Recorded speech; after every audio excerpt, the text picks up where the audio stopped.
శంభో శంకర పాహి మాం పాహి మాం పాహి మాం ప్రభో.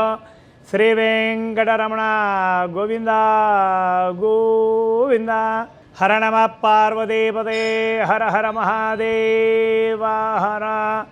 శంభో శంకర పాహి మాం పాహి మాం పాహి మాం ప్రభో. శ్రీ వెంకటరమణ గోవింద గోవింద. చాలామంది కూడా భక్తులు ఎన్నో సందేహాలు అడుగుతుంటారు. భగవంతుడి యొక్క ఆరాధనలో సందేహాలు చాలా వస్తుంటాయి. భగవంతుని శీఘ్రంగా ఏ విధంగా ప్రసన్నం చేసుకోవాలి, భగవంతుడికి ఎంత తొందరగా ప్రీతిపాత్రము కావాలి అని చాలామంది కూడా అడుగుతుంటారు. ఒక కార్యాన్ని తలపెడతారు, ఆ కార్యం సులువుగా అతి శీఘ్రంగా సంపూర్ణమైపోవాలి అంటే ఏ భగవంతుని ఏ విధంగా ఆరాధించాలి, అలాగే అందులో భాగంగా ఏ పుష్పాలతో పూజించాలి అని చాలామంది కూడా అడుగుతుంటుంటారు కదా. ఒక్క శివుడికి మొగిలి పువ్వు తప్ప మిగతా ఏ పుష్పాలతో అర్చించినా కూడా విశేషమే.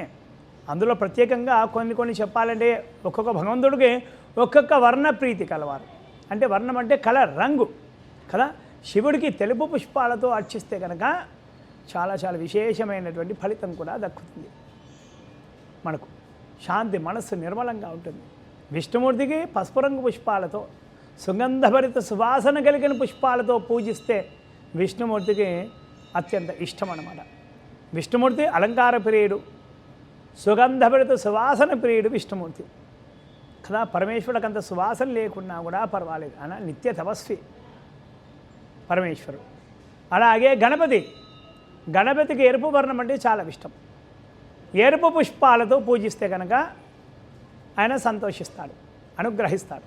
అలాగే సుబ్రహ్మణ్య స్వామి వారు కూడా, ఆయన కూడా ఎరుపు వర్ణం అంటే ఇష్టం ఆయనకు కూడా.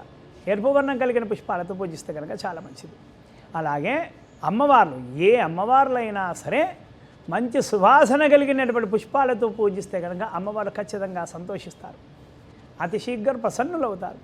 ఈ పుష్పంతో ఈ ఫలితం, ఆ పుష్పంతో ఆ ఫలితం అనేది ఏమనేది మనస్ఫూర్తిగా భక్తిపూర్వకంగా తృణమో పణమో అంటారు కదా, యథాశక్తిగా చిన్న పుష్పాన్ని సమర్పించినా చాలు అమ్మవాళ్ళు అతి ప్రసన్నులు అవుతారు.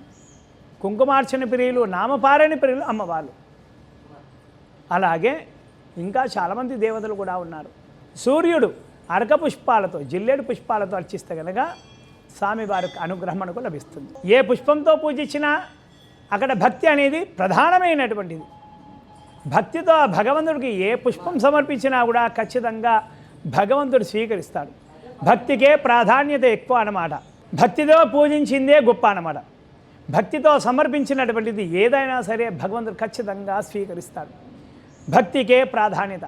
కానీ ఒక్క పరమేశ్వరుడు యొక్క విషయంలో వస్తే కనుక ఒక్క మొగలి పువ్వు మాత్రం అస్సలు కూడా పనికిరాదు. విపరీతమైనటువంటి సుగంధభరిత సువాసన కలిగిన పుష్పాలు పరమేశ్వరుడికి నిషేధం, పక్కకు పెట్టేస్తేనే మంచిది. ఆయన నిత్య తపస్వి. సువాసన కలిగిన పుష్పాలను మనం సమర్పిస్తే కనుక ఆయన తపస్సు భంగం కలిగించిన వారం ఒక్కొక్క సమయాన. కాబట్టి పరమేశ్వరుడికి మాత్రం ఒక్క మొగలి పువ్వు మాత్రం అస్సలు పనికిరాదు. మిగతా పుష్పాలన్నీ కూడా పనికొస్తాయి. శివుడు ఆజ్ఞ లేనిది చీమైనా పుట్టదు అంటారు కదా. అలాగే పరమేశ్వరుడు ఆజ్ఞ లేనిది ఏ వృక్షం కూడా మొలకెత్తదన్నమాట. అలాగే సర్వదేవతలకు కూడా అన్ని పుష్పాలు ఇష్టమైనటువంటివి. గణపతికి గరికంటే కూడా చాలా ఇష్టం. అలా సర్వదేవతలకు అన్ని పుష్పాలతో కూడా చక్కగా పూజించవచ్చు.